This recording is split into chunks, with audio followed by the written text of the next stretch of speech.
talk about hear about You the guys Knicks. want to pivot and talk about like It's Tibbs' strange love, Jay. like for Is the show the starting? Are you Clippers? recording? What's Well, I going was on, Jay? waiting for the Long Island propaganda to stop before I hit We're record. done. We'll stop with it. Just Dude, start the that was show. great propaganda, bro. That was great. Jay, I'm sorry you don't like Long Island, Mister. I Don't grew up hate on there. Strong You're Island, gonna. bro. Yeah. I grew up Well, in Long Island. It's What fine. part? Poor Jeff. It, Oh, well, that's why, Mark. yeah, Obviously, we now have our answer. Port Jefferson's a very nice I'm area just, too. yeah. I'm kidding. It's a beautiful It's area. I'm good just for an saying. Yeah, afternoon. You know. Jay, you just need to go through the period of sort of discovery and self-actualization that I just did. Did you go Just on like throw a all your vision troubles quest? away Have, and just like kick it for a few weeks and just like go hiking and stuff. Like that's what you need, did you which is do very like easy to do. Jay, peyote you and get say lost in the woods of Long Island? Jay, That's a you legit say fear can my I? dad has, by the way. Can you say can I kick it, Jay? And Long Island says you can. Uh, Jay, Jay's moving to Westchester. Peter. No, really, Yes, Jay's abandoning Long Island. dude, He said Westchester. He just likes it better. I don't know. bro.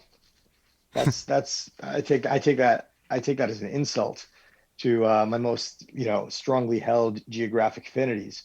Um, why would you go to Westchester, man? Jobs. Jobs? I mean, Oh Yeah, yeah, yeah. There, I like guess New it's York the City only doesn't have a reason. lot of jobs. He's going to Westchester. Long Island is not exactly like you know a big job hub. Doesn't it not matter like where anyone like lives anymore? It shouldn't, Like, but every interview I go on, everyone's like, "Oh, when we get back to the office," so I can't move out to Long Island dude, and end up with a two and a do half you hour commute. there is like a class of person who deserves literally like the dullest guillotine that we have. That's like the weird like I can't wait to get back to the office and get back to normal. Like I miss in-person meetings. Ugh, Like that, that's the person who's like, hey, is your camera broken? Like on like Zoom meetings and stuff. every Like meeting, there's every meeting. there's that type of person who also is like weirdly like pro corporate. Like and it doesn't matter where you work. Like if you work in a company, like you have encountered this person. Like it might even be the same person who's like an immortal soul just moving from organization to organization to like make life miserable for all of us. But Yeah. like that person, I hate that person so much. We have Zoom meetings and everyone has the camera on, and if somebody doesn't have the camera on, the person will stop the meeting, ask the person to turn on the camera, and then follow that up immediately with, "Cameras are optional, though."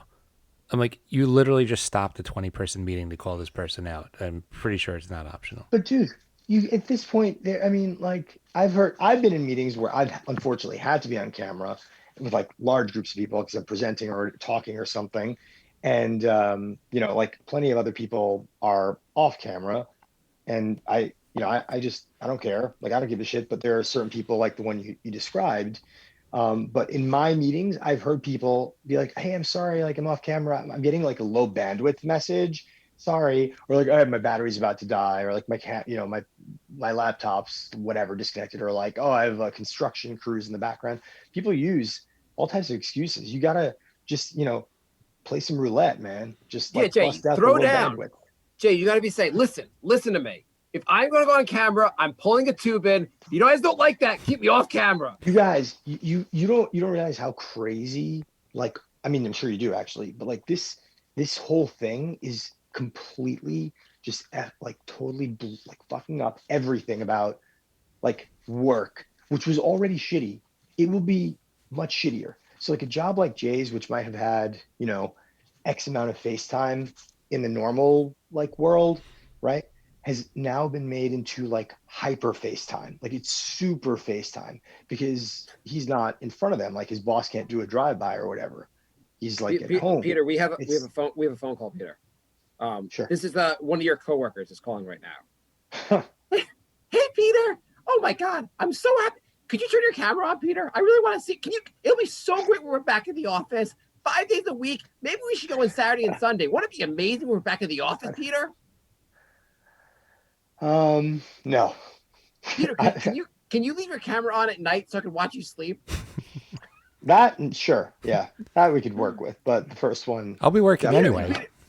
Peter, you were out of camera for 10 minutes, then I heard a toilet flush. Oh What my God. happened?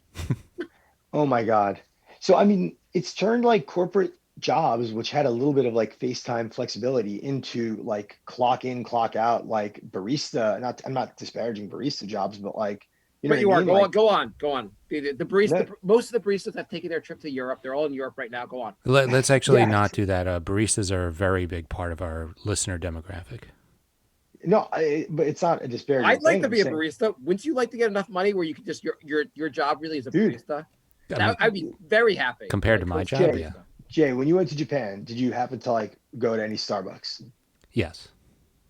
And please, I know exactly where your head is at.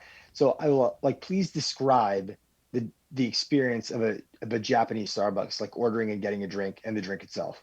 I mean, everything in Japan is super efficient. So like the Yeah. line moves, the way you do the orders quick, you get your drink quick. Like everything is like they've figured out like storefronts and commerce like perfectly. So I have a question. So if And the you drink is good. The drink is like perfect. Like Japan is the everything is type of just, place where like the food looks like the picture.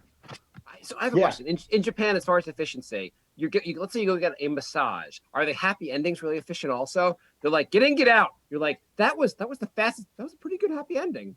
They put a clock, like a stopwatch on the bed, so you know at all times how much time you have. You're like, no, I'm not going to come that fast. Yeah, I came that fast. Well, good job there. I leave it.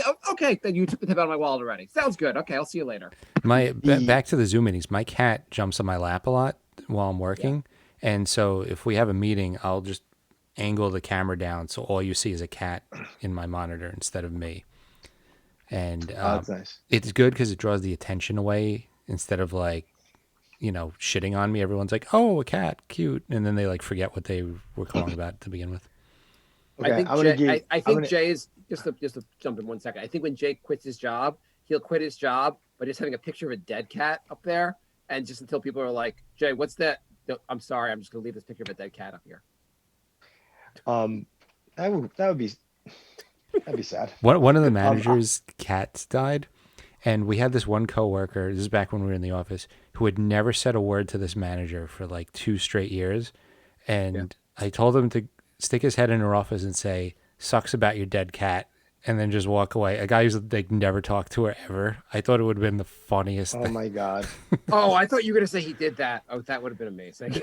No, we were dying at the thought of that though. Like, who the hell was that? And how does he know about Oh my my dead God. cat? Yeah, it's funny though because every office has the same personalities. Like like Yeah. the gung ho work person. I got emails on Saturday night this morning. I was looking and somebody was working all Saturday weekend. night, like what are they telling you on Saturday night that's so vital? My coworker called this manager out saying, "Oh, sent an emails at 11 o'clock on Saturday night," and she's like, "My kids went to bed. What else am I supposed to do?" I don't know. Watch something on Netflix and leave me the fuck alone. Literally anything. Yeah, literally anything. Have what they call a life, what you used to do outside of work. Hmm. Yeah. Um, Peter, do you get hours? Sorry, do you get emails over on the weekend now? Like lots of emails? Like has it all just spilled over to like there's no time off? Um, I don't really, I don't know. I have done such a like transformation work wise. So I don't I mean, I barely even look at my email, to Oh, be honest with you. So like when I go to sleep on Sunday, I'll be like, do I have to wake up early? And then I'll see if anything came over the weekend. But generally speaking, my job has like busy periods and not busy periods. I'm not in a not busy period right now, so I could have like that luxury. But I come from, I think, as you guys know, and maybe people on the show might remember it, like the law firm culture. So I worked at a law firm for more than a decade, a huge law firm, and throughout that time period, like and that was my first like job, really. yeah. All I knew was like there is no such thing as like not working. Like there was never like you're on vacation, you're working. Like you're at the, I mean, I literally was like writing a brief, an appellate brief, on Thanksgiving, like 2017, at the Thanksgiving dinner table. Like there was just no anything else. So I came from that, And then I like kind of learned, I moved into a corporate culture and I saw like the difference and stuff. And there are lots of those sorts of people who like try to prove that they are really good workers by strategically sending an email on Saturday, but it just doesn't compute with, it doesn't like translate for me anymore. Yeah, that lifestyle at the firms sounds horrendous. Just So I working preferred it. 21st. You what? I preferred it to this. You referred it to this? I preferred it to this for a long time, like just because the intensity is like very like vivifying, like it makes you feel, like strong and powerful, and it's kind of like a drug, right? Like I prefer it the same way Yeah. I prefer like heroin over like lemonade. You know what I mean? But the latter is probably better for me. Heroin's better than you for you. Just to make just like Oh, the sure. yeah, heroin definitely better than lemonade, right? We're in agreement here. We can move on. I agree. I just on a side note, I'm looking at I have like a Google page open and it has like the weather, and you could like they'll give you the weather in Fahrenheit, and you could click on Celsius, see the weather in Celsius. That makes sense, right? Because some people like Yes. Celsius. How about Kelvin? You could also click on Kelvin. That's so the right only now, way I know the weather only. it's What is 271 it, degrees. 278 Kelvin right now? Where are we at? Yeah, it's 271 Kelvin. Really helpful for everyone out there. You're like, you know what?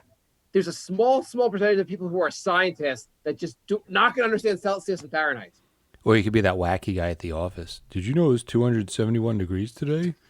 Kelvin. Well, Kelvin literally is, I'm pretty sure it is just Fahrenheit, except it starts at 0 as absolute 0.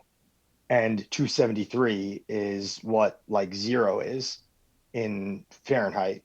So in Fahrenheit, 0 is like, to us, it's actually 32 degrees below freezing.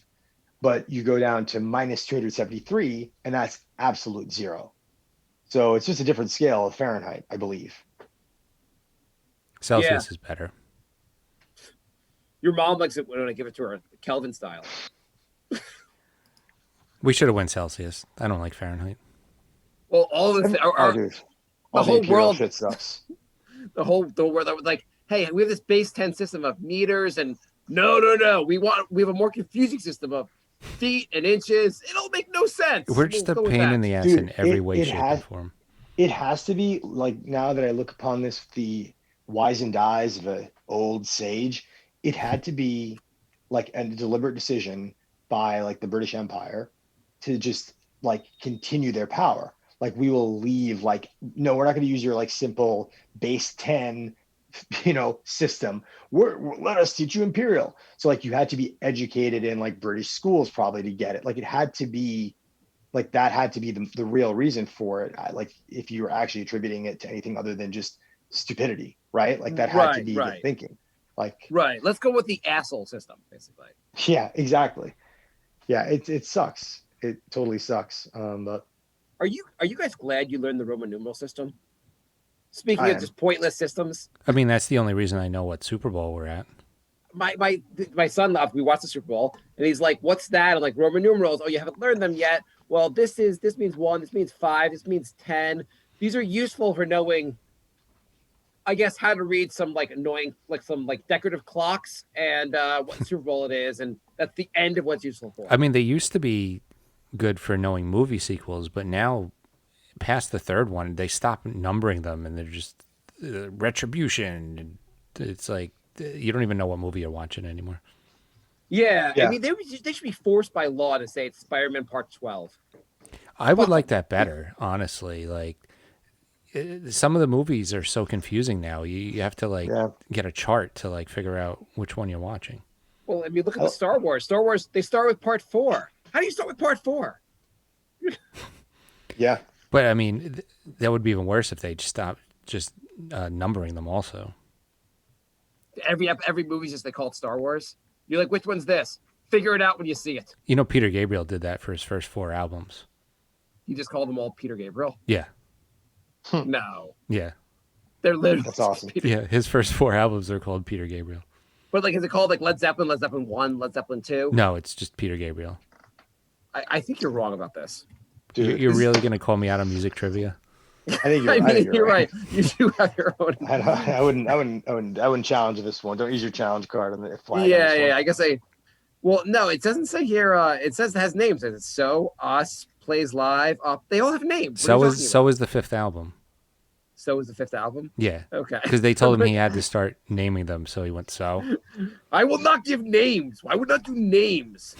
But I so like that style. I like so that. they here they have names to them, but they're probably not the real names. So it's Peter Gabriel slash Car, Peter Gabriel slash Scratch slash Melt, and slash Security. That's definitely not album names. No, Yeah, I That's probably imagine the these are same. names that like they just kind of added in. it could be something that's on the album cover.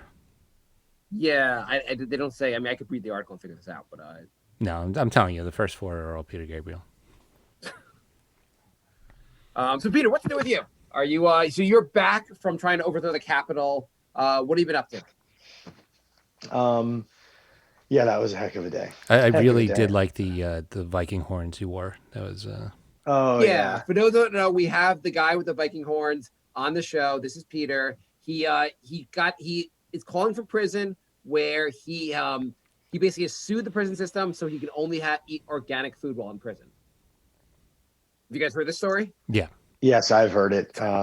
They actually moved It's him really to a different jail because why not show preferential treatment? He was used to eating organic food, and so the prison they cannot. You're not legally allowed to keep someone against their will not eating organic food. What did you just basically said? I'm only used to eating fine dining. Right. I eat only the most expensive restaurants I can eat in New York City, so that's what has to be served to me. I mean, yeah. Where does that stop? Yeah, Peter, you're the most knowledgeable of the law of the three of us by far. How is it unfair not to give someone organic food in prison? Yeah, I mean, so I've represented clients, one in particular who I had to file a lawsuit against the prison because they would not give him toilet paper Well, that seems at all. reasonable. Yeah. Okay. And Unless they had it bidets, but it I was literally doubt they did. dragged on. Like they literally just like refused to comply at all. We had What to was file a their lawsuit. what was their opposing brief saying? Like you give all these reasons about it, like as against his Eighth Amendment rights, and their brief just says fuck them. They claim that this guy used an excessive amount of toilet paper. And I'm You not kidding. use four squares. You're not getting any So, more. and the ration was, and not to get like too like technical about this issue, but Yeah. it was like single ply, like 100 tissues, like 100 squares, single ply, and you get that. And he was asked to basically survive on that for 90 days. Wow. So you So you basically could do the get math. It's like you can use one tissue to wipe your butt, like on average, like 1.05 per day. Like you can use one square per day. God help you otherwise. And then when he complained, like they extended the time period and they said that there was like a shortage, so it was like retaliatory. And in the end, like before it ever went to trial, like on the eve of basically trial, a couple of weeks earlier, after all the crazy work had been done to get ready, they sent a letter and told me we have decided to change what we're doing, and we're giving him, one of these roles every 2 weeks, which is apparently, the normal thing to do. And he was happy with it, and we dropped the case, and that was it. But like we had to move heaven and earth to get this dude to have some toilet paper, man, just to wipe his ass, like in an already disgusting like place. And this asshole Q dipshit just is like organic foods. And they're like, oh, like I'm sure he's got a stupid ass name like Jaden Ross or some shit. Like Jaden, like here you go. Like it's crazy. It's like it's become farcical how different every institution in this country is for different types of people and different and it's not even a racial thing to me. It's just like a class thing. Like this kid's like a privileged ass, like California, Nevada, Arizona, ooey gooey, like crunchy guy who literally got away with insurrection and is getting organic food for it. Would it be fair if they said your choices are non-organic food or you could eat this guy's used toilet paper? Can't we just all agree to clean our butts properly like most of the rest of the world? With a bidet? Jay, what's that have to do with anything, Jay? Because then you wouldn't have had to worry about toilet paper. What the hell are you? Oh, Hey, Oh my Mark, God. Mark, look, they heard from the Long Island Chamber of Commerce. It's now time for them to hear from the bidet lobby. Jay. Okay, Jay. Okay, you want to shoot like a hose up your ass? Go on, Jay. Explain to me why You a hose you've up your ass is so wonderful. you've clearly never used one because Oh I yeah, So I've never. I got a big reveal here. I Yeah. am a full on bidet guy myself. Oh Full my on. God. Like culturally in my culture, which is like has a lot of French influences and stuff. Bidets have existed since like forever ago. So like the first order of business when my parents like moved to this country was to literally, and this is like in the early 80s, right? To like my dad like created, he's not a plumber, by the way, but he like fashioned a bidet, like with just a molded like copper pipe that he like hammered and a bunch of other things like welding stuff into like a water line with a valve. That's how essential it is to the culture. So growing up, you know, when I had to use toilet paper, I was like, this is barbaric. Like that's been my culture pretty much since I learned how to, use the bathroom. I mean, think about it. Um, If you got so poop on your arm, I you agree. would not be cool with just smearing it around with toilet paper. Peter, I have a question for you. Just actually the resume question that Jay actually has on his resume. I was going to critique Jay for it, but maybe you could just like, do you think they should have an interest section on his resume, and should the interest section include warding one's butt? Um, I think there are in some unique cases. I think if you have that interest, then there has to be an interest section, and you have to list it if that's an interest of yours. Like that's, it's like exotic like orchid competitions. If Did, that's something that legitimately you have and do, you got to add it somehow to your resume and where else but an interest section, unless it's an award section for your splendid orchid curation. Jay, we're about to make you an offer here. This might be your dream job because you'll get to do finance and video editing for Marvel movies. Just do you have anything? What do you do in your spare time, Jay? I manufacture bidets. Oh, okay. Manufacture them. Um, well, What are you, a genie? we don't have we use toilet paper. You stupid freak. Shalakazam bidet. Sorry. So wait, Peter, growing up, you only used the bidet?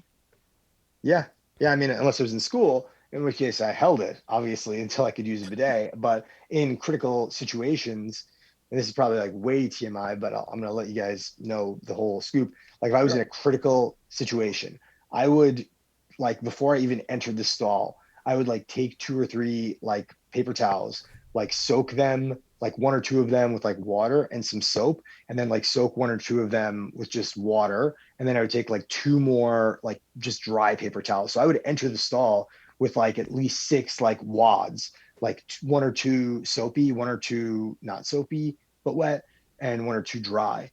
Of course, then I would shield the toilet with obviously a lot of special protections to make sure there's no incidental contact, including even tucking in. Some people would lay the toilet paper flat, right, on the toilet seat. That's the common method that Hmm. you guys, Were your parents but proud that I have a question? Was your but parents proud that it took you 17 hours to use a public toilet? yeah, well, no, I got it down pretty fast. But like, one of the time consuming things was you guys are familiar with the protect the toilet seat with the toilet Yeah, paper hovering method.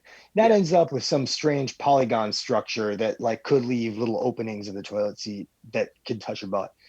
I used sort of like the exotic mummy method where I would wrap the toilet paper around the seat itself, like perpendicular to the circumference of the seat.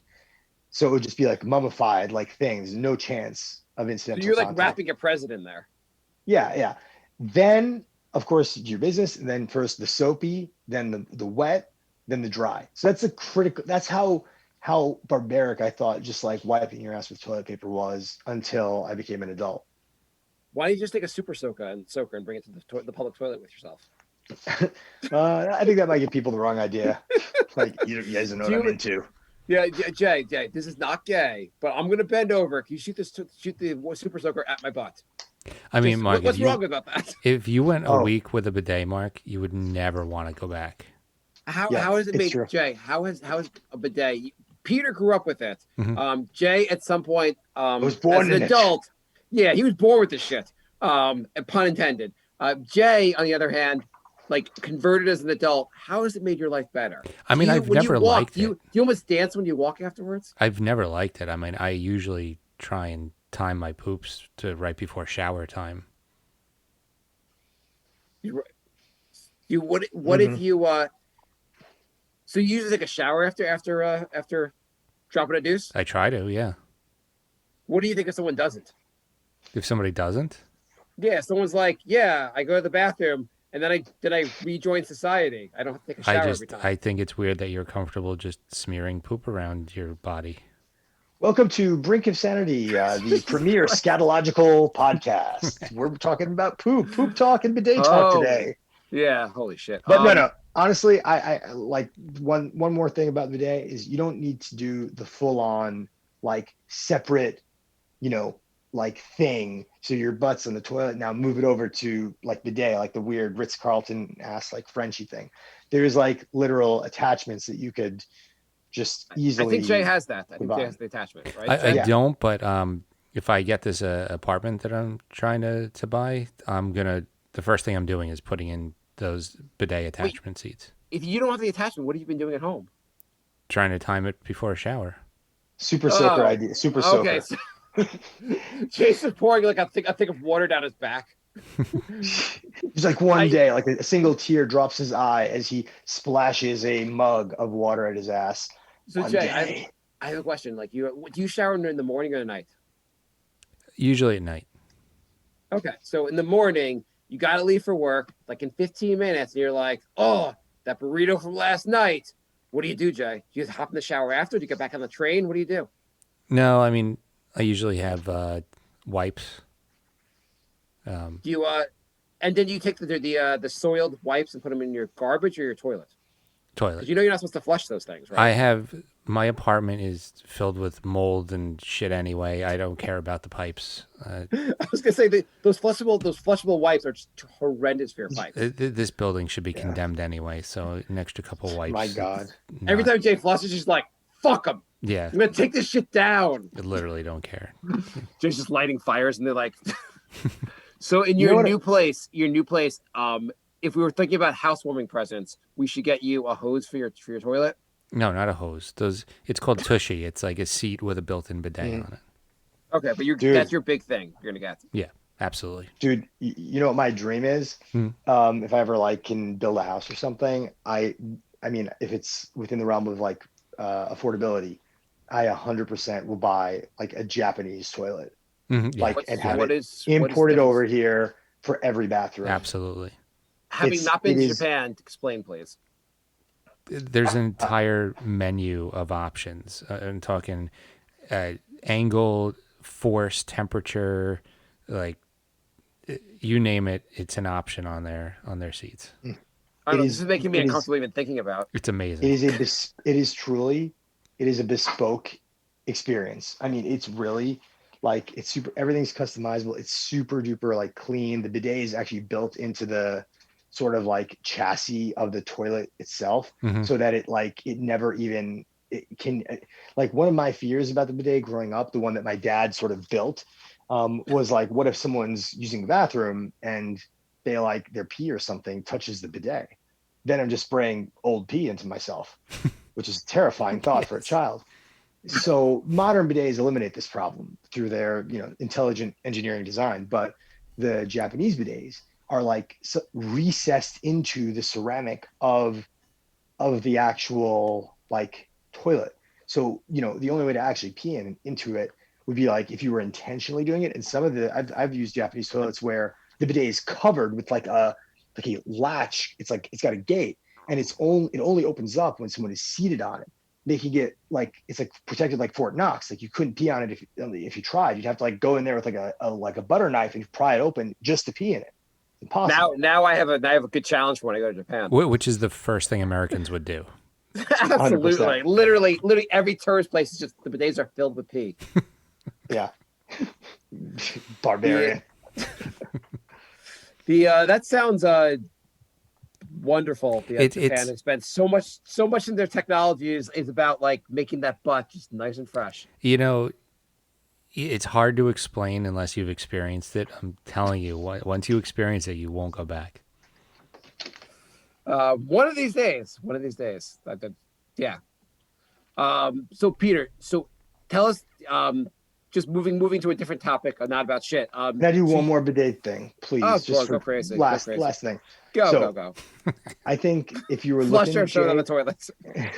if you were looking for a cool like video editing project, I know you're more on the editing side than the like content generation side, but you know those like old ads of like, oh look, Mylanta, and then they have like the the pic cartoonish guy who's like rubbing his tummy, and it's like, you know, pulsating red and stuff. It has lines, and then he takes the Mylanta pill, and then it like goes down, it radiates out like pink, Mm-hmm. you know, and he's like, wow, it's way better.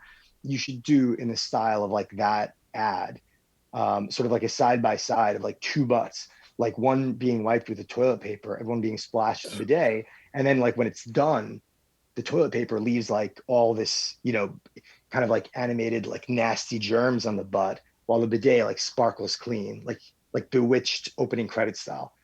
I think that would be an awesome project and a great way to fight for the cause. That's it. Did you, Sorry. did you guys have growing up the like in your house, like someone flushed the toilet, the shower would get really cold? Yeah. So Mhm. I'm just picturing that with the bidet. You're like, going to use the bidet, and someone flushes the toilet in the other room. You're like, oh my god, cold. What level is the water, like warm, hot, cold? What level? What You temperature? choose. Well, I You mean, if you're choose, in my Japan, friend. there's you choose the temperature too. and, You and you the one that I have, the one that I have in my like in my house and my apartment in Chicago and stuff, it's got cold and hot taps. Nice. you get like addicted to the hot water. You're like, it's not hot enough. Want it hotter. Want to boil my butt. You No. could do some damage with it if you're not careful. So, That sounds you know, terrible. anyway, no, it's Uh, dude, it's great. You'll do it, and you'll it's one of those things. Jay, Just is I your bet money. Jay? Let's just say you have some chili. The next morning, you got to lay just a big large deuce. You don't have time. You have some big meeting at work. So you have to get right in the train. Does that ruin your day, Jay? Mm-hmm. And you Yeah. don't have time, and you're out of wipes. Yeah. Yeah.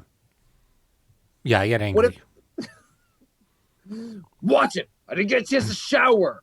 Yeah. I'm like, Shower after my poop. I didn't shower. I'm legit angry. Yes. So next time you're kind of acting a little grumpy in the show, can I just ask you if you didn't have a chance to shower after your poop? Sure. Didn't you want to move on from the poop talk? Okay, so Peter's now going to tell us about. He apparently made a lot of money on GameStop. He actually started the movement on Reddit. Peter, Dude, oh my God, I wish that guy, the dude on Reddit, his name is I forget his actual name, but he's like, I think it's Deep Fucking Value. okay. At one point he was up, I think from like an initial investment of 54 grand or 56 grand. I'm not kidding. $48 million. Oh Jesus. shit! It's a nice little markup. Did you hear that story? Like, I mean, obviously it's not as much money, but there's some story about some mom who wanted to teach her kid about like stocks and whatever, and gave her $60 worth of GameStop stock like 2 years ago, and basically sold it for $3,600 during the craziness. The kid made out like a bandit. That's That's nice. awesome.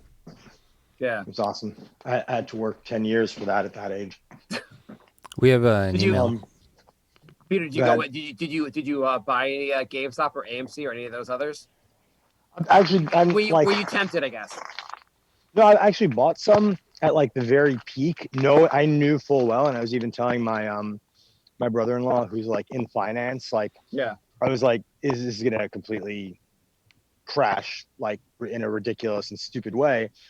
But just to be like part of the movement, Mhm. I bought some GameStop, like I don't even remember, like I don't know, 10 or 20 shares, like at the very high point, because I was so just intrigued by like what was happening and how chaotic and insane it was. And I figure, I mean, like if there's any possibility that people buying a couple of shares here and there, like the retail movement having this crazy degree of like, I don't know if it's solidarity or something else, but just like working together in this coordinated fashion, which hedge funds and stuff do all the freaking time.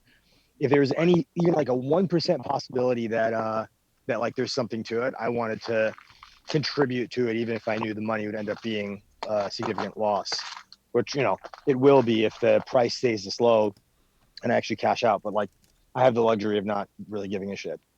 Yeah. What was I gonna say? Yeah, that was pretty crazy. That whole thing. I was like, I actually had bought AMC at a low price and sold it a day later for like, I didn't put much money in it, but for like 3 times the price. I was like, holy shit! Like, a friend of mine just like, he's like, let's just buy into it, and we just caught it right before it like started dropping. That's awesome. The GameStop thing is really interesting to me for like a host of reasons, but what the brokerages did, I don't know if you guys know, but the brokerages like literally they locked down accounts and prevented them from buying GameStop, AMC, or whatever like these other big retail stocks were. They literally, you could only buy one at a time, and there's certain sorts of orders, right? Like a sell limit order. For people listening who don't know what that is, it's like when you say sell this stock when it reaches like this price, like this limit. They prevented people from setting even like limit orders because people were going to sell a limit at like super ridiculous prices, right? They were setting like $10,000 sell limit for one share of GameStop. And all this stuff is just fed into the algorithms that really run the market. Like 75 or 77% of all trading in the stock market is computers just moving money around. Yeah. But they stopped even established accounts from setting limit orders that they considered too high specifically for this stock. So the brokerages basically got like directly involved in preventing, the potential like crazy run up of all these stocks, which I find obviously kind of messed up and sort of a joke given, how the market's supposed to be this like Free enterprise, total free enterprise, like let it, capitalism, like, hey man, some people get washed, some people make a fortune thing. It's like clearly not. So that I think is really cool. So the counter argument. So I just figured Robinhood was told by its like big lord master hedge funds like stop, don't let people do this anymore, and they just like took the orders. But what I heard was that was Robinhood was they had to like put up a certain amount of money per trade, and they basically just ran out of money. They had to like slow the trading down because they didn't have the money to match all the trades that were being made. I don't believe that at all. I don't believe it at all. And there have been like a couple of people from Robinhood who have said basically like, that it's all bullshit. Like some of them got like a $5 DoorDash gift card or something in an email that Robinhood explained. Like, we're sorry about what happened. We hope this helps you guys. And it's just like, we had to take action and it was just some bullshit. Like we had to take action to protect the integrity of our product and like our market partners. Like it's total bullshit. And maybe Robinhood, you could say, had that excuse, but like almost all other brokerages, like even big established ones like TD Ameritrade, E-Trade, all these guys, they did the same thing. Yeah. And I mean, these are things that have like, they could cover, hundreds and hundreds of billions of dollars of trade exposure in like an hour. Well, I do like that, like Robinhood, like we had to protect the integrity of our service. What's your service? Our goal here is to bankrupt millennials. This isn't helping. Yeah, Zapateco's just said his brokerage blocked him from buying GameStop and AMC also. So yeah. It was pretty widespread. It is pretty crazy though. Like in 2008, they had that whole thing of like the hedge funds shorting the economy, and they made a movie about how awesome these guys are. But when individuals try to do it like collectively on Reddit, people are like, holy shit, how could you hurt the hedge funds? Yeah, this is un-American. Poor millionaires trying to profit off of businesses failing. Are you guys excited for the Reddit GameStop movie? It's already in its works. There's multiple ones. Peter, what happened to you? I think you just got snuffed. Did Peter have did something happen to him? I think he did he have a seizure? Sorry, I'm back. I think my signal broke because I had to go out and retrieve my dog from like 12 inches of snow. Oh, okay, the dog thing. That makes sense. No, because I heard. What's the dog's name? Tracy? Yeah, Trixie, but I call her Nugget and Doodle more often. Okay. That must be really confusing for the dog. Yeah, sorry guys. Yeah, Get, she doesn't have multiple identities, guys want to do an but email? small price to pay for my pleasure. Yeah, let's listen to the email. All Sure. right. thebrinkofsanity@gmail.com is our email. Lorenzo writes, hey guys, how about a new segment? So I guess Lorenzo's doing away with the great moments in Brink history. Oh, come on, Lorenzo. That was the best that was the best email, the best segment we've ever had on the show. It's probably a lot of work, though. Yeah, but do the work, Peter. Come on. Come on, Lorenzo. All right, so the By new far the segment. best What else segment you we've ever got had going on on, the show. Lorenzo? He's got like a life and a family. Come on, man. Get your priorities He's gonna right. get this is gonna be a much lazier bit. Come on. Well, this new segment's called Tight Ass Tips with Marc the Jew. Okay, so Whoa. I don't know where he's going with this. So here's a quiz for Marc. Let's say you go out for a day trip with your family of 4 between Yeah. 10 a.m. and 3 p.m. Do you A, buy lunch for the whole family while they're out, B, pack the kids a lunch and buy lunch for the adults only, or C, pack a lunch for the whole family? Well, what I'd like to do is just pack a lunch for the whole family. What we actually do is buy lunch because I can't have that fight with my wife. Yeah, I could feel the anger There's- simmering. There's so often where like I will just bite my lip because I don't want I know my wife will get mad. And then so often she'll do things where she'll like not spend money on things because she'll be like, I knew you were gonna make a huge deal about this. I was like, no, I would have been fine. And she's like, I just had a whole fight with you in my head about how you're gonna be cheap about this. I don't want to bother. So I drive her insane with my cheapness. And we have some Facebook questions too. Oh, you have more questions on that? I No, thought that Mark was- the cheap Drew would be like a lot more questions to go. I guess we'll do one a Would week. you guys bring your imaginary families? Would you guys pack lunch or would you buy lunch? I would buy lunch. Peter, are you I'd buying? I'd probably be with someone who would insist on making lunch, but if it was just like me, I'd buy lunch. Okay. Wait, Peter, what if you and I got together and we had a family? Could we bring a lunch? It would depend on how much you wanted to avoid fighting with me. What if we bring a super soaker? So I'll spray your butt after. All right, deal. We can bring lunch. Okay.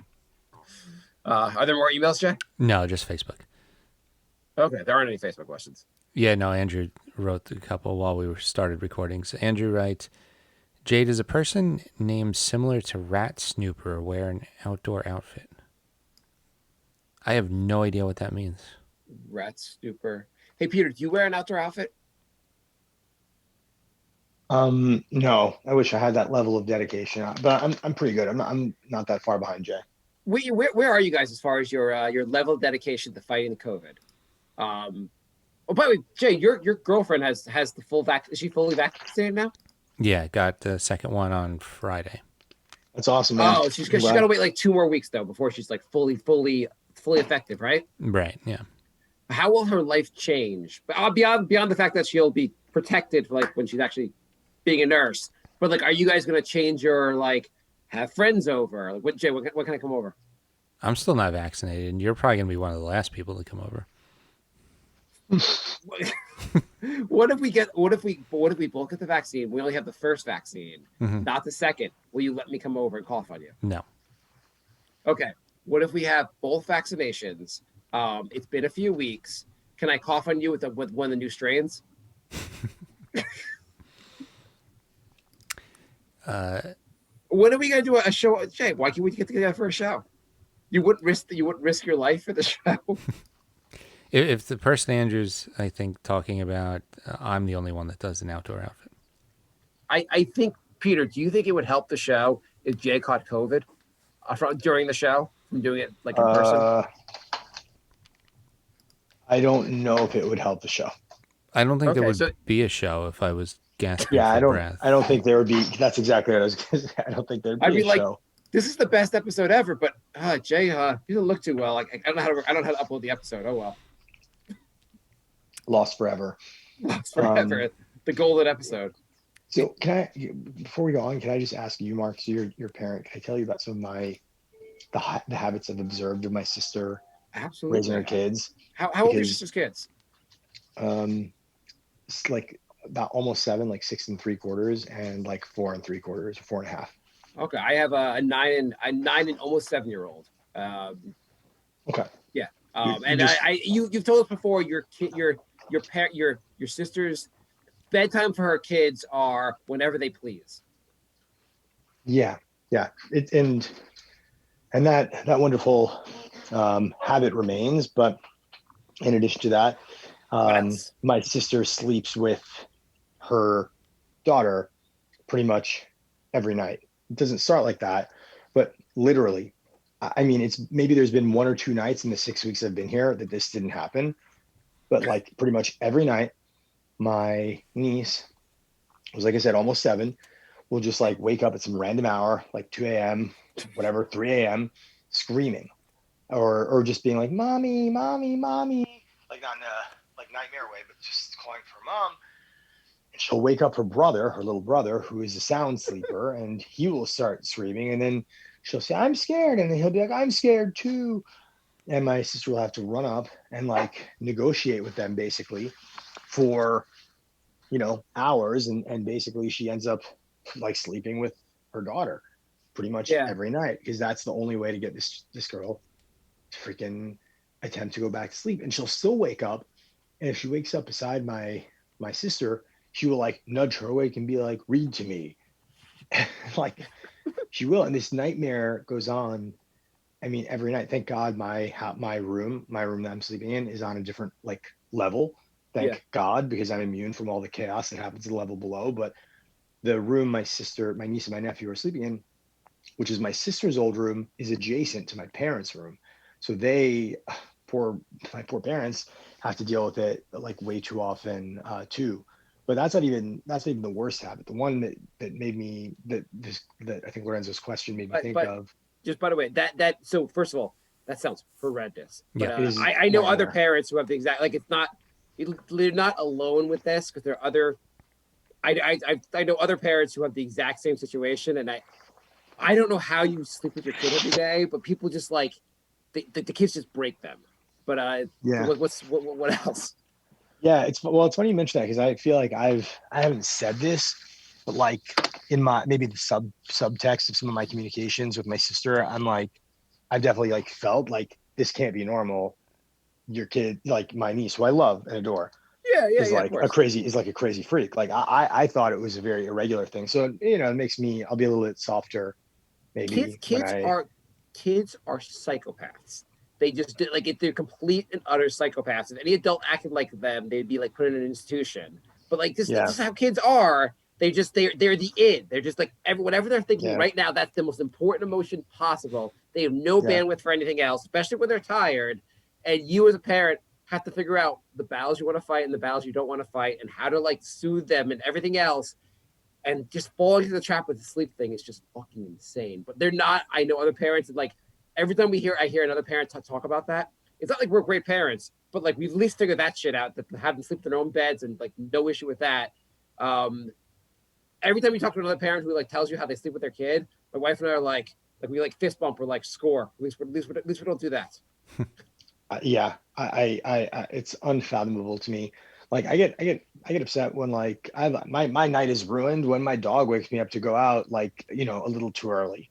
Like I can't even imagine this. Like I would, and maybe it's why my sister kind of is crazy sometimes, like sleep deprivation and stuff. I'm But sure. that's sort of like an aberrant thing that has more to do with like stuff I can't really identify as the cause than the Yeah. other habit, which Lorenzo's question got me thinking of, which is like my sister and her husband, who again, great people, love them, Yeah. Yeah. Yeah.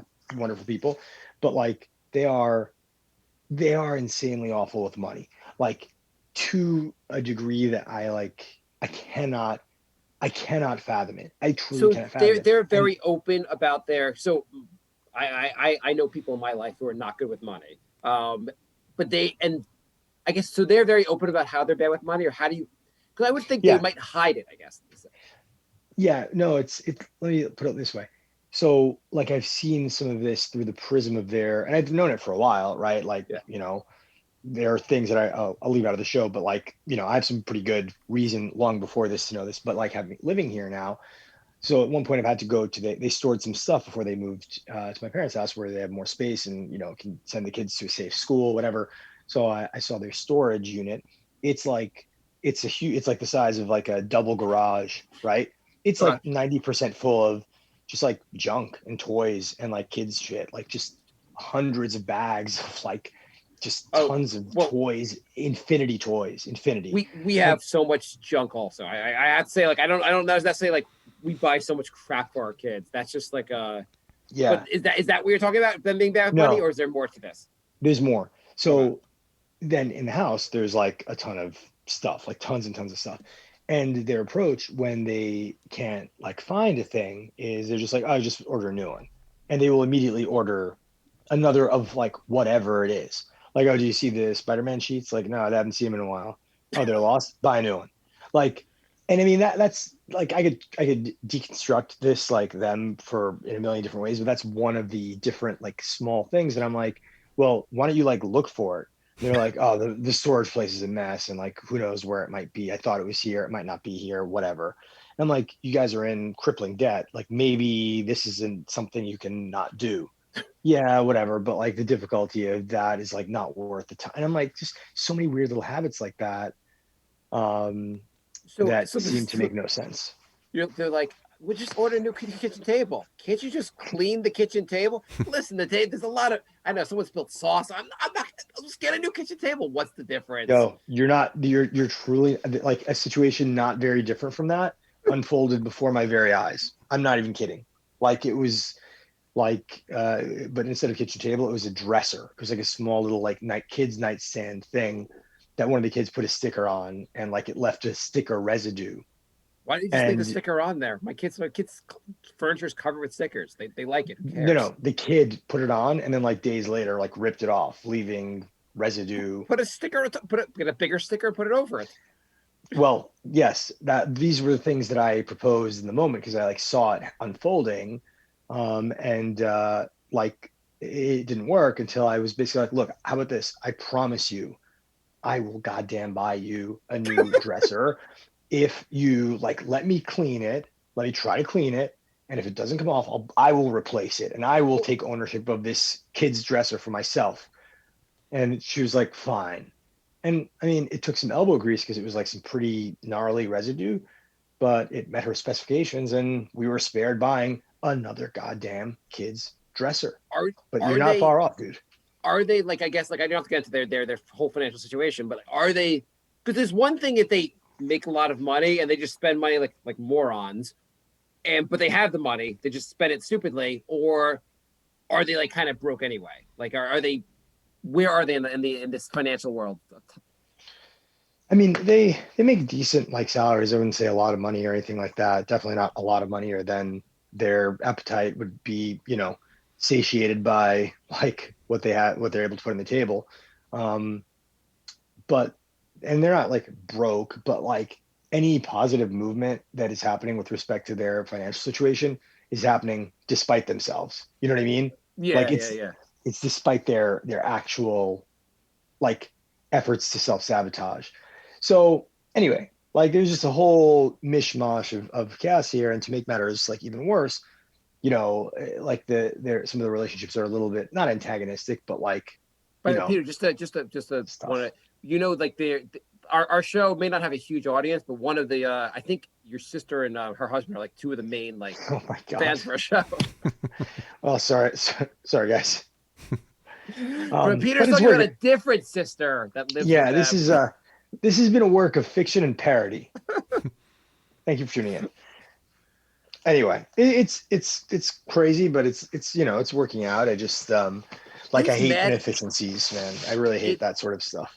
it is maddening with someone you know that you care about when they just aren't good with money and you see them spend money in ways that you're like they're like you just like they're not they're in kind of similar situation, but like you're like, do you really have to buy another Starbucks? I mean, it's a cliche, but you're like, do you have to Totally. buy coffee every day? You're like, stop fucking buying the coffee.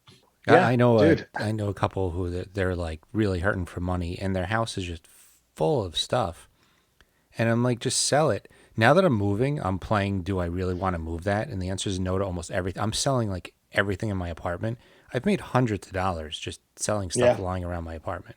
But you have to yeah. get new stuff for your new place, right, Jay? Yeah, but like stuff like, To be strategic about it. Some books, some DVDs. Like, Yeah. how often am I going to watch like 12 seasons of South Park? I'm going to put that up. I have like, a light fixture that I'm not going to use, or, like anything. Literally, I find a wire. I don't even know what it is. I take a picture of it. I put it on eBay. Somebody buys it for like $8. Like, it's crazy. Jay's moved out. He's like, I sold the toilet. I wasn't gonna take the toilet with me. Yeah, I sold the window. Like, I wasn't taking the window with me. Come on. I had Pez dispensers. People bought that. Like, people are buying literally everything. What did people buy? Pez dispensers. Oh, I thought you said that, but I wasn't sure. People are buying literally everything. You should sell like a black mold specimen for someone to just like take and sabotage someone else's home with. Are you interested in biological warfare? I might have the package for you. You should sell on eBay a COVID covered Pez dispenser, and you'll see people will buy that just because you say it's COVID covered. It'll go the opposite way you expect. I'm being asked if I have Pokemon cards. I don't, but I sold almost all of my trading cards, and I got a bunch of them. I had like Jurassic Park trading cards and Ninja Turtles, and like. Anyway, Jay, this is why Jay's now is a millionaire. He. That's how I'm getting the apartment. I just sold all my shit. Jay's like, oh, how'd I pay for the apartment? Ninja Turtle cards. You should have collected them. I did. I had the whole series of like Batman cards from the '86 movie. So any update on when you're moving? No, everything's in a complete holding pattern right now. Okay. So that's fine. Any update on when you're moving your Batman cards? Those are already shipped out. Well, if the apartment falls through, you'd be like, now I don't have the Batman cards. What would be the most valuable Batman card? Is it the Joker? Is it Mike? Or is it like Alfred or something like that? I think it was the hologram card. Okay. It was always the hologram card. That was like the holy grail of cards. Did you guys collect baseball cards growing up? Yeah, I just sold about 2,000 of them. Holy shit! Oh, really? How much did you get for the baseball cards? They're worth nothing. Absolutely nothing. I sold 80 Batman cards for almost the same price as I sold 2,000 baseball cards for. It was like nothing. I collected comic books, and then some like comic themed cards, like I think X-Men cards or some of those like weird random ones. I kept the X-Men cards. Those were huge, dude. Those were huge. I kept for some period of time. I kept the Marvel cards, the X-Men cards, and the Garbage Pail Kids. I sold everything else. I wonder which cards you can get the most. Like, I wonder if you had a mint set of like Desert Storm trading cards. Would that be worth a lot? I have 6 unopened packs of Desert Storm trading cards. Oh, you really do? Okay. Yeah. Are you selling them? Yeah, nobody's buying them. First series Garbage Pail Kids are worth a shitload. What do you get for that? Yeah, how much is that? Like hundreds of dollars. Ooh. What about a Jose Canseco rookie card? Because I've got that. I have a Mark McGuire rookie card. I don't. I have a Ken Griffey Jr. rookie card. I think it's the Upper Deck one also. I can't imagine it's worth anything. Is there a baseball card talk podcast? We've walked onto it.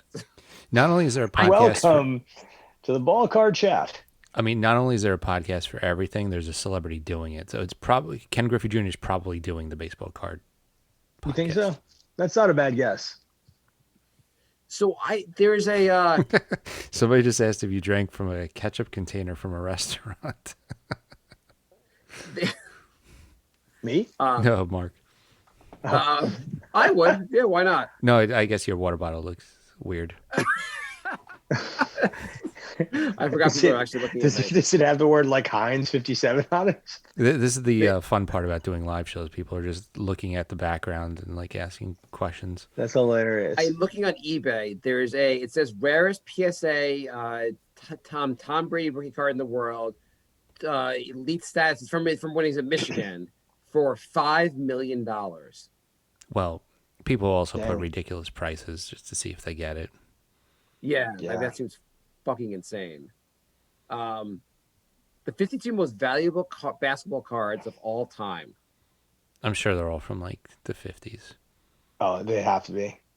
Maybe like a Wilt Chamberlain, like, whatever might be up there. Maybe a Kareem rookie. George Mikan for $90,000. Yeah, they're all old ones. Yeah. I There's mean, a Rick Barry for. Yeah, I mean, who gives a shit? The old ones. well, because everyone who was our parents' age knew their cards were worth a shitload, but they all threw them away. So they told us all to save ours. So now none of ours are worth anything because we all saved it. Exactly. None of ours will ever be worth anything ever.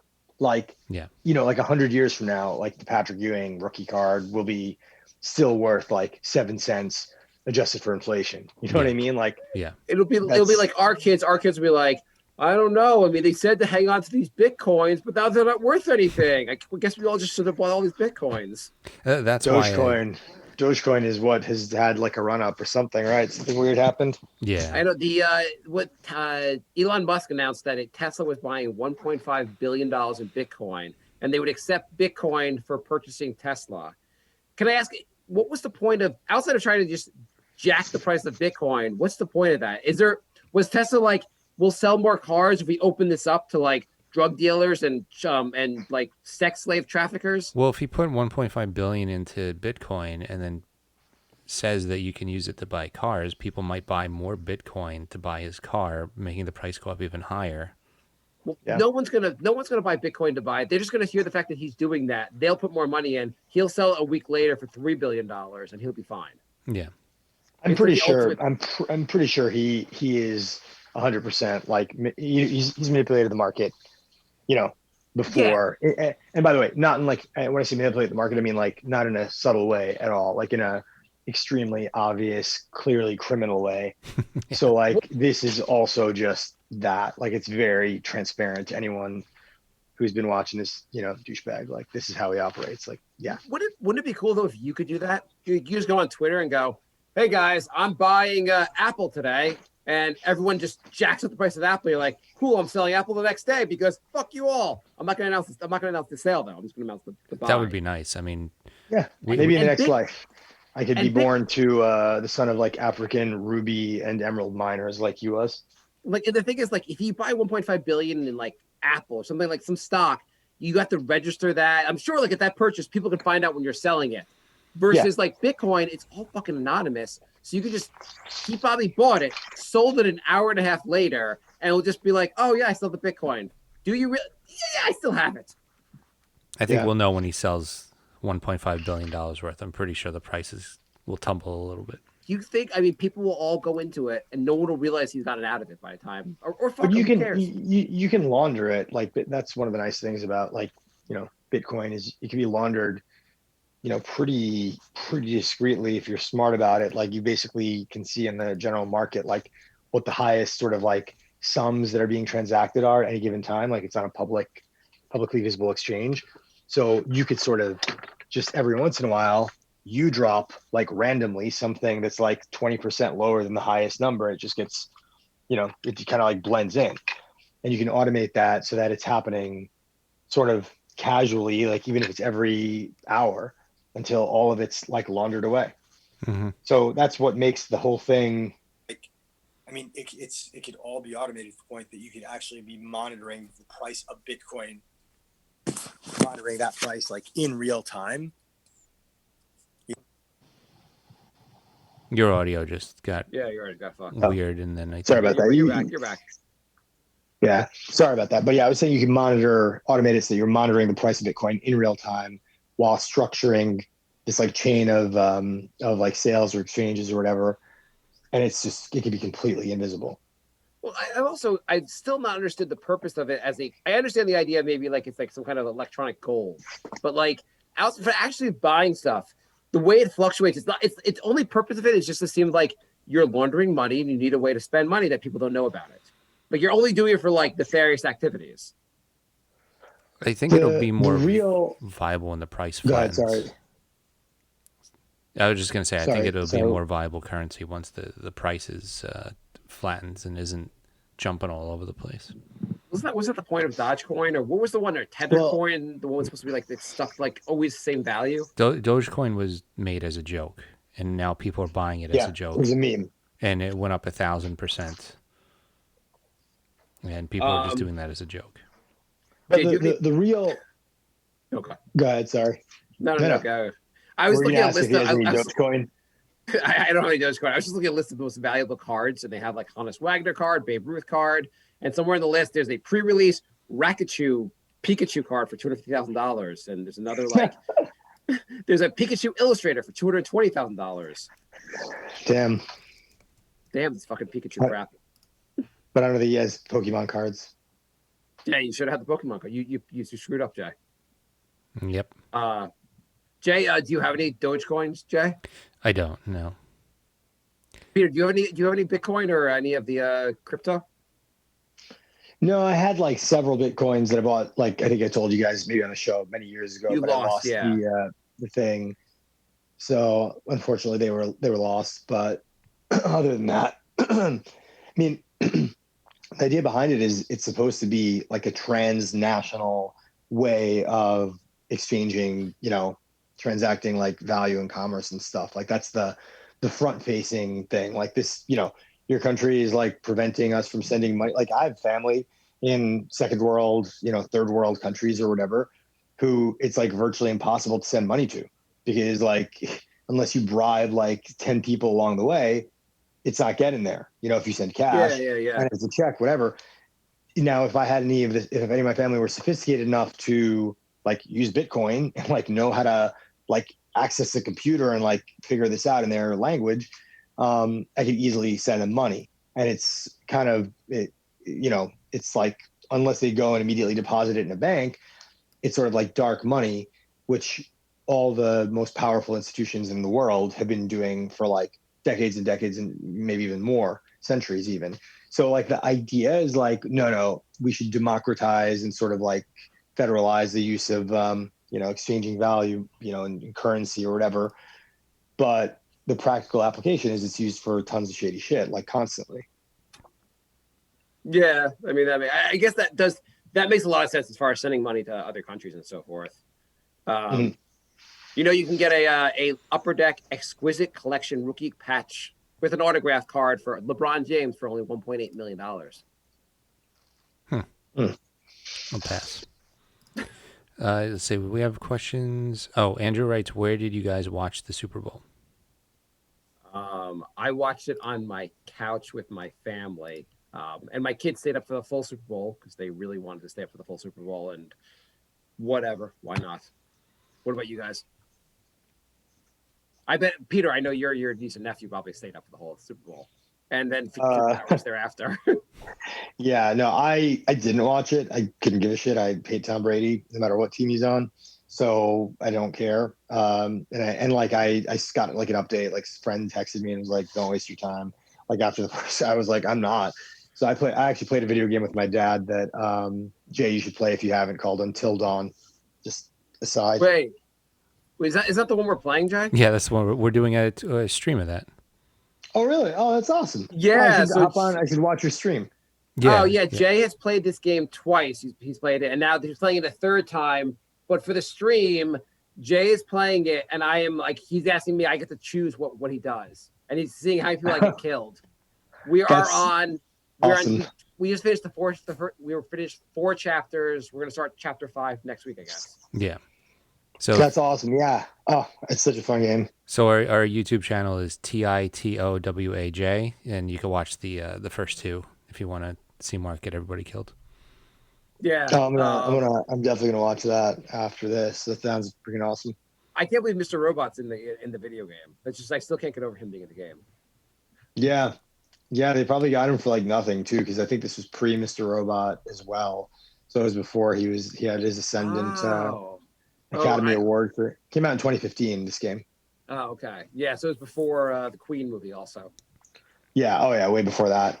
My dad's insisting, like, he really wants to keep everyone alive. I was like, I know when I played it the first time, I probably killed like half the group. Like, all my instincts were terrible. Yeah, that's the same with me. The first time I played it, I got exactly half of them killed. I've killed. We're getting up to chapter 5. I've killed 2 people already. Who'd you kill? But I'm not sure if I'm trying to kill them or not trying to kill them. No. Do you remember who you killed? Don't spoil anything, I know. Peter. I won't. Don't worry. I won't. Yeah, don't worry. Who'd you kill? I have no idea. Characters I don't know their names. Jessica and Mr. Robot. Oh, Josh. I killed Mr. Robot. Mr. Robot's dead already? Yeah, remember the blade sawed him in half? Oh No, yeah. I chose to kill Ashley in that scene, the girl, but I guess you picked to spare her. No, Be struck by love.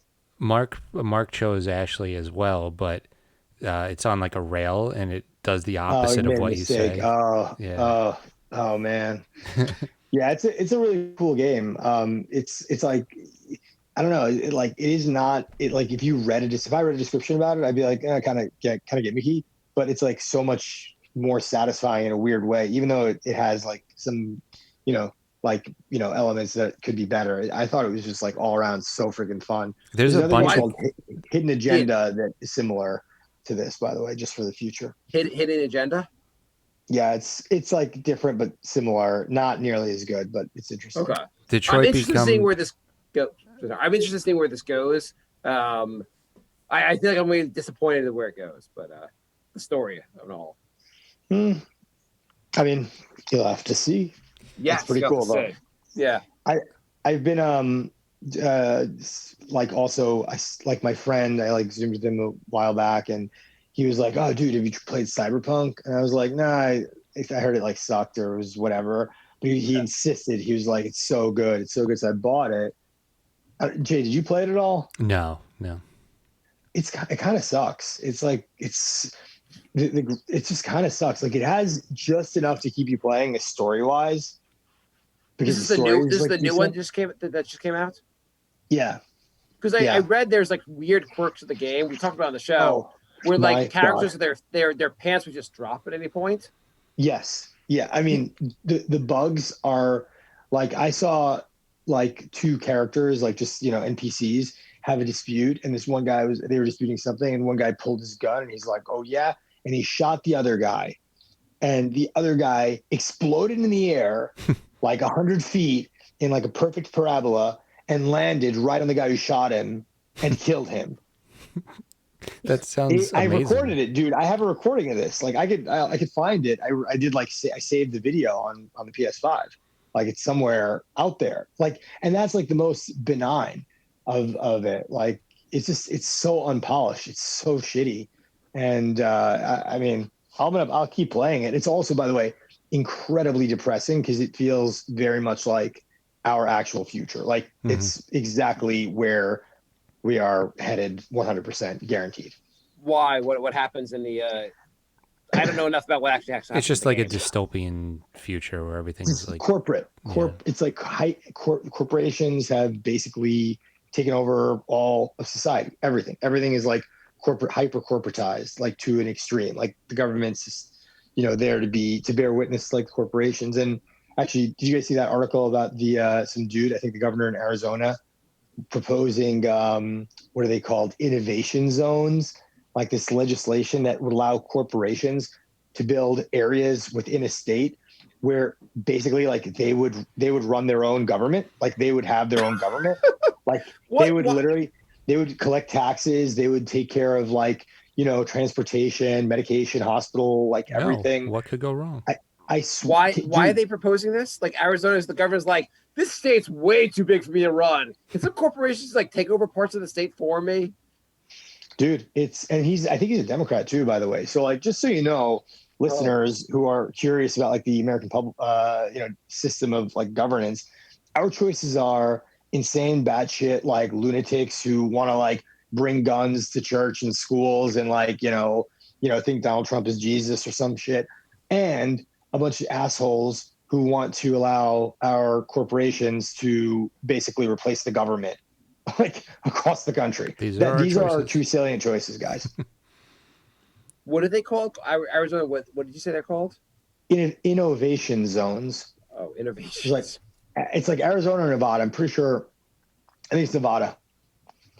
But look it up if you and check me on this, because I mean, it's literally like this is the sort of thing that like we can only like move forward and become more insane. You know what I mean? Yeah. Yeah. So it's a proposal created by Blockchains LLC, a semi-autonomous county that slowly assumes power of the county. Wait, is this America or is this Cyberpunk? I don't even know anymore. It's Dude, yeah. No, They well, would levy I taxes. couldn't They tell what would Mark was like, reading. Yeah, no. I can't read it fast enough. So just go on, John. Peter, yeah. So if you like Cyberpunk, Detroit Become Human and Beyond Two love it. Souls. I never played Beyond Two Souls because I think someone said to me that like it was buggy or something. But I didn't have any if you problems. recommend it, I'll get it. I'll play it. Yeah, I didn't have any problems with it. I liked it a lot. So according to I love the Detroit Become Human. It's awesome. So good. according So to a good. draft of the bill that's been proposed in Nevada, this would create the innovation zones, large swaths of land owned by companies that specialize in emerging technologies like blockchain, artificial intelligence, biometrics, autonomous vehicles, and connected infrastructure that carry virtually the same authority as a county government to impose taxes, form school districts, and justice courts, among other traditional services Oh that hell government yeah! provide. So even they Hell. are the law. Yep. You need companies here. So hey, Google, if you come here, you fucking you can have the women. You have all their women. You can sleep with all the women. Dude, it's like, yo, come here. You could do whatever you want. You can make up your own laws and rules, bro. Whatever. Here, just take the land and like take these dipshit, soulless, lifeless, cultureless, brainless, futureless assholes off our hands. Like, please take them. It literally is the like final abdication of any like right for the government to exist. They're just like passing the baton to corporations. Like they're like, hey, we created you monsters. Like, can you now like do stuff? Like do whatever you want. Like it's yours. Bye. Like that's where we're headed, if dude. you're It's a crazy. company in the artificial intelligence business and you've thought, hey, wouldn't it be cool to have our own town where the purge is a real thing? We'll let you have the purge. Just come to Nevada. Did they not see the Yeah. Terminator franchise? Dude, Let's let AI have the government. Okay, that sounds like. Well, they say it's a way to create jobs, but if the corporation collects the taxes, the state doesn't even benefit from having the jobs created. Are the jobs trying to help fight off the robots that are taking over?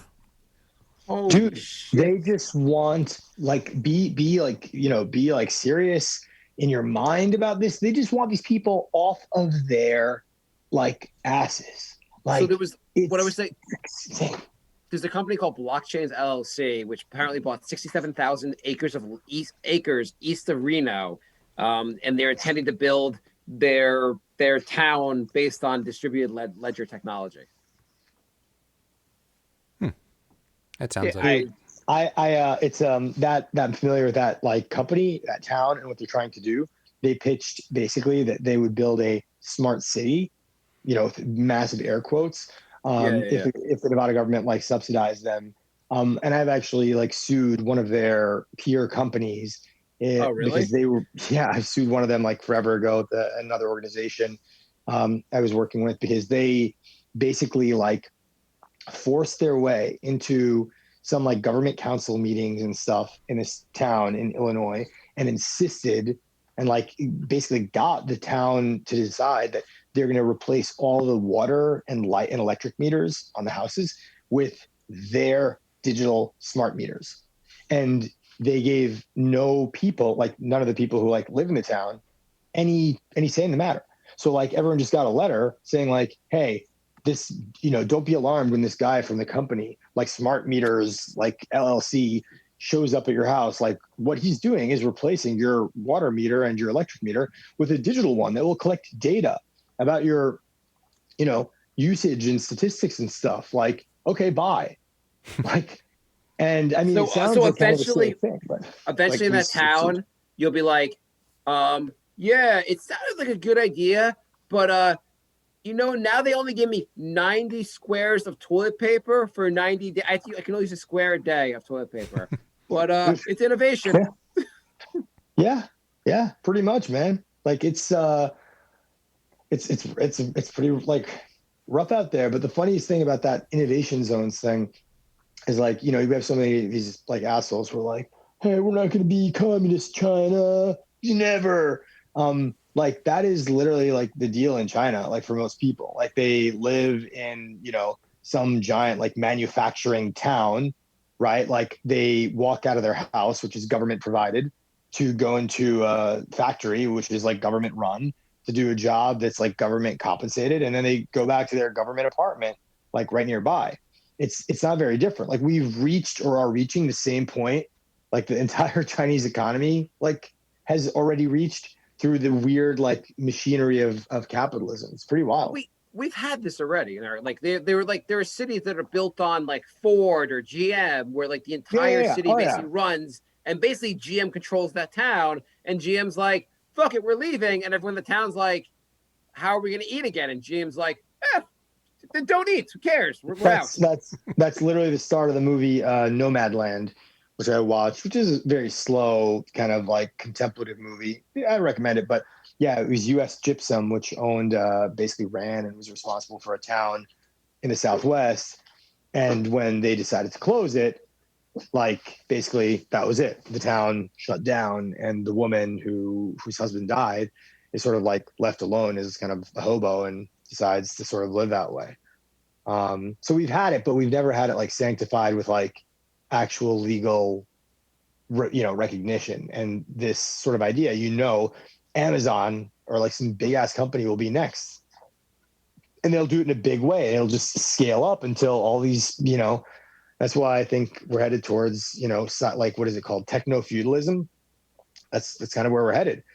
Like more jobs being like, sort of like gigified and shit. I mean, even my own job, like I was recently told, and I mean, I'm pretty relatively senior, but I was recently told, hey, when, we want to know when you get back, like things are going to be different for all of us.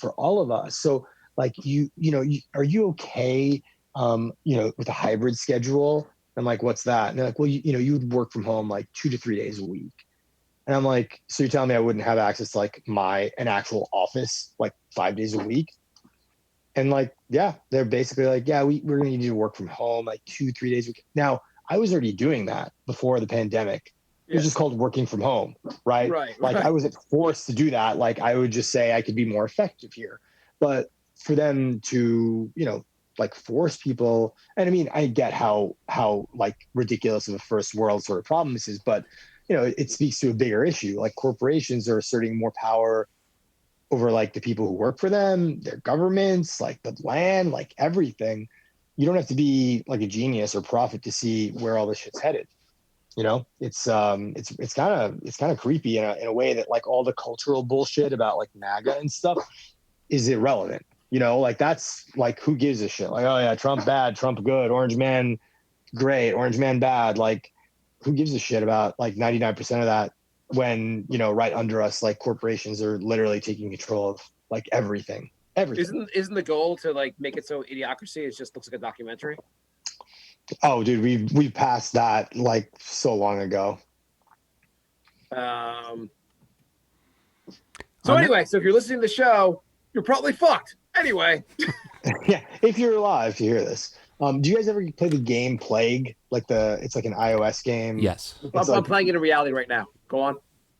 So I read something recently. I got to verify this, Jay, but you might remember. But like basically, they have the different difficulty settings, and like the easy setting, which is like the low setting. Like they describe it. Like hard is like, oh, the virus is fought by like the most distinguished scientists. Like medium is like some good scientists, but like people make some mistakes and it's whatever. And then easy is like nobody wears masks and like everyone hugs each other.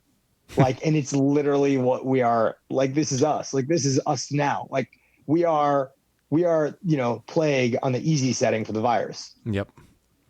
Yeah, it was like, Mark, it was like a phone game where you like simulate you're a plague and you try and like take over the world and infect everybody. Kill everyone. Yeah. I was playing that like 2 years ago, and then it got really not fun as soon as COVID hit. I'm like, oh, this game's actually terrible and I hate it. Oh my god. It was a really fun game. I played it years ago too, Jay. It was so fun, but I can't even imagine like it would make me sick to my stomach to even like try it now. Yeah. I definitely deleted it from my phone. I remember reading early on in this about like the pandemic happened, so you think about the Spanish flu. So like I don't know if you guys have like sat down, like just started reading about it, but I was reading about it and they're saying how like why so many deaths, and one of the reasons they pointed out were people just stopped wanting to like at some point people stopped caring and stopped wanting to wear masks and they stopped wanting to like take precautions because they were just tired of it all. And I was like, how do you get tired of it all during the And then now I'm just like, oh, everyone got tired of it pretty fast here also. Yeah. Same shit happens again. The 1917 influenza is super duper interesting, and you're right. Like all of what you said was like accurate, but there was so many other weird things. Like the predominant theory of viral like spread at the time was the miasma theory, which means like there'd be areas where like the air itself was bad. Like you would want to go to that area that's like bad air. They would like pull a sick person out of that area because like, okay, you're out of the bad air area, but they'd be like very close to the sick person, like not knowing that like it's not the air that's bad, it's the person who's like emanating bad things. So like even the people who are quote unquote scientifically like up to date, you know, believed like that was how this stuff spread. There were anti-maskers then as well who tied it to like freedom. There was like an anti-mask brigade. But the nice thing about that particular disease, which unfortunately this one lacks, is it was very effective. Like it killed I think it had a very high mortality. So like the anti-mask brigade, you know, like probabilistically the odds were against them. Like, you know, if you're there, the anti-maskers kind of disappeared pretty quickly, you know, and like one other interesting fact, which is very scary for us, is in one of the only like longitudinal studies of people who were either born during the influenza or born in the, I think 2 or 3 years after, they found that like there were all sorts of just like kind of weird things, unhealthy things about people who were like born in and after the Spanish flu. They were like on average a few inches shorter. They were prone to like early bone cancer, like early heart disease, like diabetes, like depression, which suggested that even the people who survived it and like went on to have children, you know, they were somehow like genetically like weakened. So, you know, we don't know shit about the coronavirus, obviously, but we already know there are people who have been like already identified as long haulers.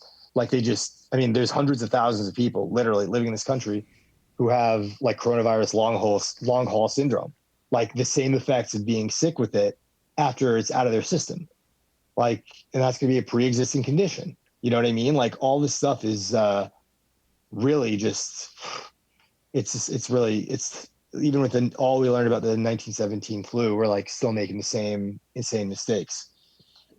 You know, I was thinking next episode, instead of being really funny the whole time, we should just pick like really sad, depressing topics. That's a good idea.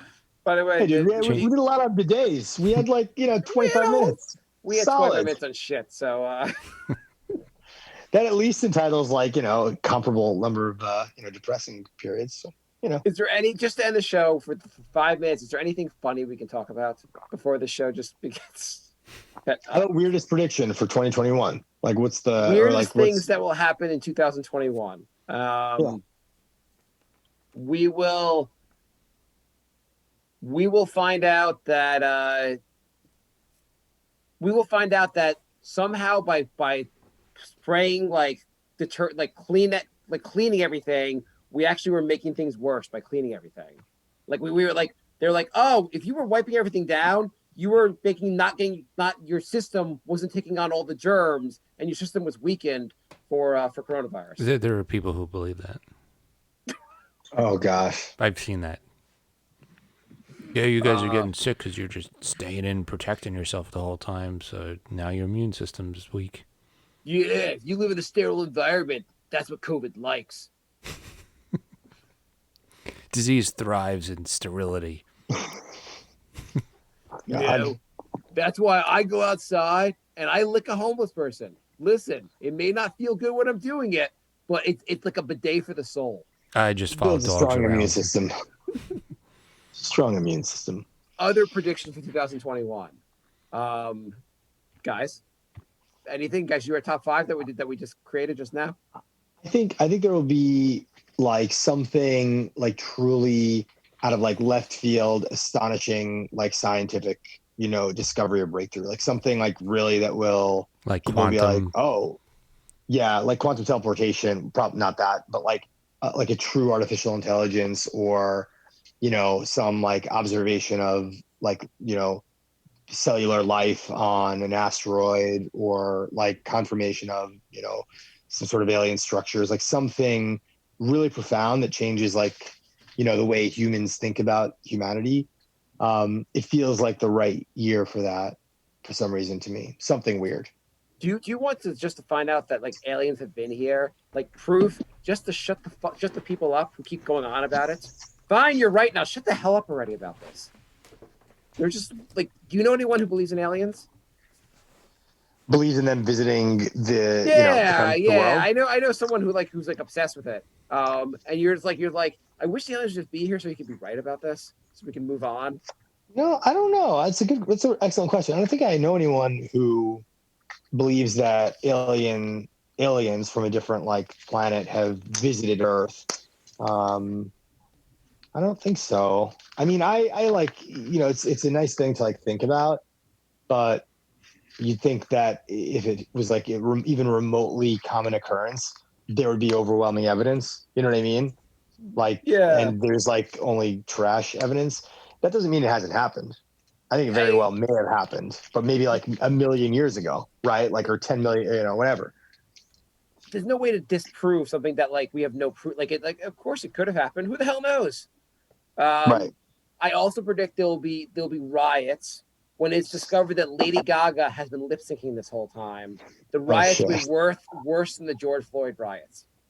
It'll be more shocking than Milli Vanilli. Yes, They should raid the Capitol. I think that we should start a tradition of raiding the Capitol, like anytime, anything at all bad happens. Like, don't have a riot in your hometown, right? Like, don't riot there. Like, a cop shoots someone in like Denver, go to DC, attack the Capitol. Like, your coffee was too hot, go to DC, attack the Capitol. Like, it doesn't matter. Just like make it an American tradition. Like, are you telling me awesome. TBS is not renewing Conan O'Brien's contract? We're gonna fucking storm the Capitol. Get your friends, storm the Capitol. Get a Telegram channel going. Like, make it a thing. But the leader has to be a different time period. We already did Vikings, so maybe we could do like a pirate next time. Yeah, pirate would be good. Just change but it it's up. Also like it's kind of like, I was gonna say like even clowns, but that's a little too jokery. Yeah, that's too on point. How about like dressed as like owls? Or those dinosaur costumes, those T-Rex costumes, those like hilarious T-Rex things. Oh, that would be so funny. That would, dude, imagine like 10,000 of those like running at the Capitol. I'm in. I like it. Probably getting gunned down, but like it looked like the weirdest, like, remember that video game Turok, like weird Turok side quest or something. Funniest you guys did watch the Jay, you watched the Super Bowl? I watched the first 3 quarters and I realized why I don't watch football. The games are like 7 hours long. I forget that shit. The halftime show, the backup dancers for the weekend. First of all, how the fuck is the weekend doing the halftime show at the Super Bowl? Was literally they're like, we have 1,000 names to call, and this was like, I guess the weekend. It's you're the first one we called. We did call 999 names before you. But anyway, the backup dancers had the weirdest fucking costume. That's why I want people to storm the Capitol and wearing those masks. Dude, start a Telegram channel. Yo, I heard, I didn't see the Super Bowl, but like I heard they like at the halftime show they were like, and we have here like nurse, first responder, blah blah blah. Let's give her a round of applause and thank her for her effort in fighting this awful pandemic. Like, if that's true, like it has to be the most American thing to tribute like the first responders at like a super spreader event as it was happening. Exactly. Like it has like how it's insane, man. Like, wow. Yeah. The fact that like we have to fight the virus unless there's something else we want to do. We want to have Thanksgiving, fuck the virus. We want to have New Year's, fuck the virus. Hey, if we just want to watch football with our friends, fuck the virus. Look, Corona is also watching to see if Tom Brady wins again. Our government is getting on the TV being like, could you just fucking watch the Super Bowl by yourself? People are dying in the streets. I don't know. It's not really, I mean, like, what am I going to watch? It's going to be boring watching by myself. I want to get Corona at my friend's house and whatever. Well, that's the thing. If people didn't have Super Bowl parties, everyone would realize how boring football actually is. Oh, God. And it would be bad. Yes. It is so boring, man. You know, and I say that as someone who's in a fantasy football league, like year after year, and I get like invested in it. I've won it a couple of times, but like that's more about kicking my colleagues' asses than it is about like watching the game. But I'll tune into the game to see how I do. Um, but yeah, attributing the first responder at a super spreader event, like you know what, I should have known this country was completely stupid and kind of retarded, like from an early age when I realized that each year, our head of state pardons an actual turkey. Yeah. Like each year, every year, the president pardons a turkey. Yeah. We're a bunch of yokels, man. We're just like a bunch of doofus, idiots. Like, it's so crazy. If I was We were president, talking I'd be about- like, do I really have to do this? Like, shouldn't I be like negotiating peace treaties or something? I know. Well, I it was know. like it was like the inauguration. You're like at the time of like this pandemic, and they're like, well, he's got to have a whole like big thing for the inauguration. You're like, how about you just in private, like you get sworn in, it's like 3 people on there, that's it. Why do you have to have a whole big event for the inauguration? I mean, who cares to talk about the about our Did show? you see? Oh my God! Did you see the op-ed? It was in San Francisco Chronicle about. It was like some lady wrote it, and it was like Bernie Sanders at the inauguration was white male privilege. Wait, what? We said it again? Bernie Sanders at the inauguration was an act of white male privilege. Oh, I think I know what you're talking about. What they said because he didn't dress up, like he wore Yes. like a big whatever He wore a coat, parka and gloves. and that was white privilege because anyone if a person of color would have had to wear a tuxedo because they were probably the waiter. Dude.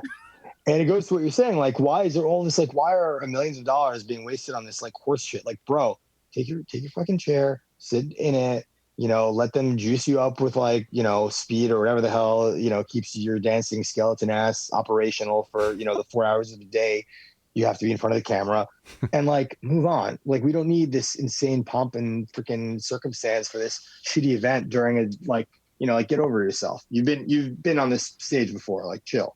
Wouldn't it be great if Biden was just like, hey, for the inauguration, we're going to do it for 5 minutes. I'm going to get president. And you know what I'm going to do after that? We'll get to fucking work because shit's bad. You'd be like, greatest president ever. Like 50% of America would be like, greatest president ever. And the other 50% be like, oh my God, he cursed. How dare he? That's so disrespectful. When I get to work, he should not work on inauguration day. Things can wait. If he cursed, there would be online petitions. They'd be talking about impeaching him.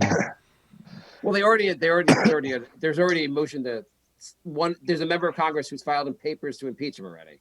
Marjorie right? Taylor Greene, that insane whack job, lunatic, QAnon, crazy ass bitch from Georgia, the most Republican district in America. So, which is a great bellwether for where the heart and soul of the Republican death cult is. Here's the thing: the Tea Party, we thought they were fucking insane, and then one day I was like, "Where's the Tea Party?" And you know what happened? The Tea Party, they didn't go away. The Republican Party got absorbed by the Tea Party. Yep. It was a different merger than you expected. And you know what? In a couple of years, they're going to be like, literally every candidate running from the Republican side believes there's a death cult of pedophiles that are running this earth, right? Like the QAnon is going to absorb the Republican Party. Yeah, it's you're just going right. to get worse from here. That's the difference between the two parties. Like the Republican Party, for better or worse, is actually weirdly more democratic.